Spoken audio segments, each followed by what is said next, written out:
নমস্কাৰ, এটা নতুন ভিডিঅ'লৈ আপোনালোকক পুনৰবাৰ স্বাগতম জনাইছোঁ। আশা কৰোঁ আপোনালোক সকলো ভালে কুশলে আছে আৰু আপোনালোকৰ আশীৰ্বাদত মই বৰ্তমান আজিৰ এই মুহূৰ্তলৈকে ভালে কুশলে আছোঁ। আজিৰ এই ভিডিঅ'টো মই দিব লাগিছিল আচলতে আগতেই, মানে যোৱাকালিয়ে দিব লগা আছিলে, কিন্তু যোৱাকালি বিশেষ ব্যস্ততাৰ বাবে মই এই ভিডিঅ'টো আজিহে দিব পাৰিলোঁ। গতিকে আপোনালোকৰ ওচৰত মই ক্ষমা বিচাৰিছোঁ যে আপোনালোকক মই আগতীয়াকৈ কোনো ধৰণৰ খবৰ নিদিলোঁ কেনেধৰণে আজিৰ দিনটো পালন কৰিব। গতিকে যিসকল লোকে শনিবাৰৰ দিনটো আগৰ পৰা ব্ৰত পালন কৰে, আগৰ পৰা আমিষ আহাৰ বৰ্জন কৰে, তেওঁলোকে এই ভিডিঅ'টো তেওঁলোকৰ বাবে শুভ লাভদায়ক হ'ব বুলি মই ভাবিছোঁ। অন্যথা যিসকল লোকে আজিৰ দিনটোত ইতিমধ্যে ধৰি লওক আমি আহাৰ গ্ৰহণ কৰিছে, তেওঁলোকৰ বাবে এই ভিডিঅ'টো শুভ ফলদায়ক আচলতে নহ'ব। গতিকে মই ক্ষমা বিচাৰিছোঁ যে মই ভিডিঅ'টো দিয়া দেৰি কৰিলোঁ ঘৰুৱা কিছু ব্যস্ততাৰ বাবে। আজি পূৰ্ণিমা, অৰ্থাৎ আজি আৰু কাইলৈ দুয়োটা দিনে পূৰ্ণিমাৰ দিন হিচাপে পালন কৰা হ'ব। গতিকে আজি পূৰ্ণিমা বুলি কৈছোঁ যদিও আজিৰ পৰা সময়খিনি কাইলৈ দুপৰীয়ালৈকে আছে। যিহেতু পূৰ্ণিমা বুলি ক'লে পূৰ্ণিমা হয় ৰাতি, গতিকে আজিৰ ৰাতিহে পূৰ্ণিমাৰ প্ৰকৃত সময়খিনি পোৱা যাব। তথাপিও কিছু কিছু লোকে অহা কালিলৈও 31 মে' তাৰিখেও পূৰ্ণিমাৰ দিনটো পালন কৰিব, সেই বিষয়টো এটা বেলেগ। আৰু আজি যিসকলে পূৰ্ণিমা পালন কৰিব বা পূৰ্ণিমা দিনটো পূৰ্ণিমা হিচাপে মানিব, আজি হৈছে এটা খুব শুভ দিন। আজি হৈছে মল মাহৰ বা মল মাহৰ অধিক মাহৰ পূৰ্ণিমা দিন। এতিয়া আপোনালোকক মই মল মাহ মানে কি আগতেও মই বুজাইছিলোঁ যে যি মাহত দুটা অমাৱস্যা এটা পূৰ্ণিমা থাকিব সেই মাহটো মল মাহ বুলি কোৱা হয়। আৰু মল মাহৰ কথাটো এনেকুৱা যে আগতে আমাৰ মানুহৰ এটা বিভ্ৰান্তি ভুল ধাৰণা আছিল যে কোনো ধৰণৰ শুভ অনুষ্ঠান নহয়, কোনো ধৰণৰ মানে ঘৰত আপুনি পূজা পাঠো কৰিব নোৱাৰে, ঘৰত আপুনি সেৱা শুশ্ৰূষা কৰিব নোৱাৰে, চাকি জ্বলাব নোৱাৰে, ঘৰৰ যিকোনো অনুষ্ঠান কৰিব নোৱাৰে বুলি তেনেকুৱা ধৰণৰ বহুদিন আগতে এটা বিভ্ৰান্তি আছিলে। কিন্তু এতিয়া যিমানসকল মানুহে এই বিষয়লৈ অধ্যয়ন কৰিবলৈ ল'লে, জানিবলৈ ল'লে, বাহিৰা লোকসকলৰ সৈতে সংস্পৰ্শত আহিলে, তেওঁলোকে বুজি পোৱা হৈছে যে এই মল মাহটো আচলতে প্ৰকৃততে এটা শুভ মাহ। আৰু এই মাহটোত কেৱল বিবাহ, অন্নপ্ৰসন্ন, চূড়াকৰণ বা তেনেধৰণৰ যিখিনি হোম যজ্ঞ জাতীয় ডাঙৰ অনুষ্ঠান, এটা মাংগলিক অনুষ্ঠান, সেইখিনিহে বৰ্জন কৰা হয়। বাকী যিখিনি মাংগলিক অনুষ্ঠান, ঘৰুৱা পূজা, বিষ্ণু পূজা হওক, ঘৰখনত অন্যান্য শুভ কৰ্ম, মৃত্যুকৰ সকাম, কাৰোবাৰ জন্মদিন বা যিখিনি শুভ অনুষ্ঠান, সেইখিনিও আচলতে কৰিব পৰা যায়। তাত কোনো ধৰণৰ বাধা নাই। নিত্য নৈমিত্তিক যি পূজা অৰ্চনা, সেৱা প্ৰাৰ্থনা, সেইখিনি কৰিব পৰা যায়। তাত কোনো ধৰণৰ বাধা বিঘিনি বা বিপদ আপদ বা নকৰিবলগীয়া বুলি কোনো নিয়ম নাই। আৰু প্ৰত্যেক 3টা বছৰত মল মাহ আহি থাকে। আৰু সেইখিনি কথা ইতিমধ্যে মই আগতে কৈছোঁ। এইবাৰ জেঠ মাহটো মল মাহ, আৰু মল মাহৰ পূৰ্ণিমাৰ দিনটো আচলতে খুব পবিত্ৰ বুলি মনা হয়, খুব পবিত্ৰ হিচাপে গণ্য কৰা হয়। আজিৰ এই দিনটোত বিভিন্ন ঠাইত সত্যনাৰায়ণ পূজা আমাৰ অসমতো পালন কৰা হয়, বিষ্ণু পূজা তেওঁলোকে ঘৰত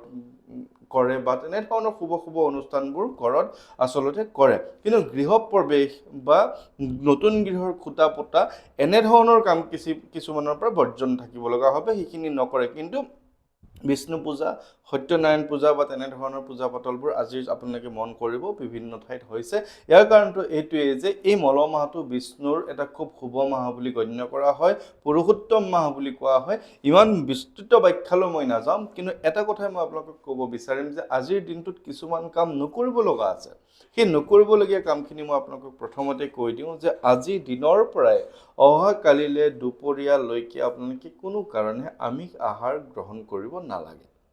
আমিষ আহাৰ গ্ৰহণ নকৰিব, যিহেতু পূৰ্ণিমাৰ দিন, মল মাহৰ পূৰ্ণিমা খুব শুভ দিন। গতিকে আজিৰ এই দিনটোৰ পৰা ৰাতিপুৱাৰ পৰা কাইলৈ দুপৰীয়া পৰ্যন্ত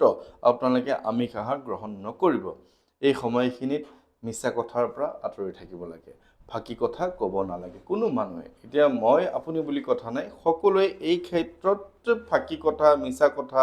কাৰোবাক প্ৰবঞ্চনা কৰা, ঠগবাজি কৰা, এনেবোৰ কথাৰ পৰা আপোনালোকে আঁতৰত থাকিব লাগে। আৰু এই সময়খিনিত আপোনালোকে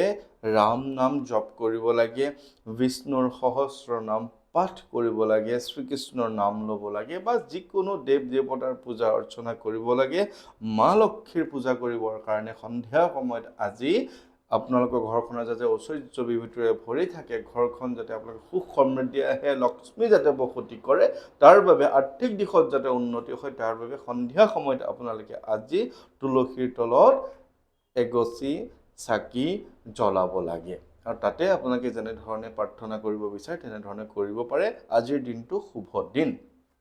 প্ৰথম কথাটো ক'লো যে মাছ মাংস বৰ্জন আমিষ আহাৰ বৰ্জন দিনত আপোনালোকে অন্ন খালেও ৰাতি আপোনালোকে আজি অন্ন গ্ৰহণ বা ভাত গ্ৰহণ কৰিব আচলতে নালাগে ফল মূল খাব পাৰে বা বিভিন্ন আপোনালোকে অন্যান্য যিখিনি খাব পাৰে একদম সহজভাৱে সেইখিনি খাদ্য আপুনি খাব পাৰে ভাতৰ পৰা আপোনালোকে আঁতৰত থাকিব সহজ আপোনালোকে কিবা এটা জলপান খাই থাকিব পাৰে ফল মূল খাই আপোনালোকে থাকিব পাৰে ৰাতি পৰাপক্ষত তেল নাখালেই ভাল আৰু সেই কথাখিনিকে গৈ অহা কাইলৈ দিনতো আপোনালোকে পাৰিলে ফল মূল খাই থাকিব দুপৰীয়াৰ পৰা আপোনালোকে খাব পাৰিব তাত কোনো ধৰণৰ কথা নাই বা তাত কোনো ধৰণৰ বাধা আপোনালোকৰ তাত কথা নাই তাতে হনুমান চালিসা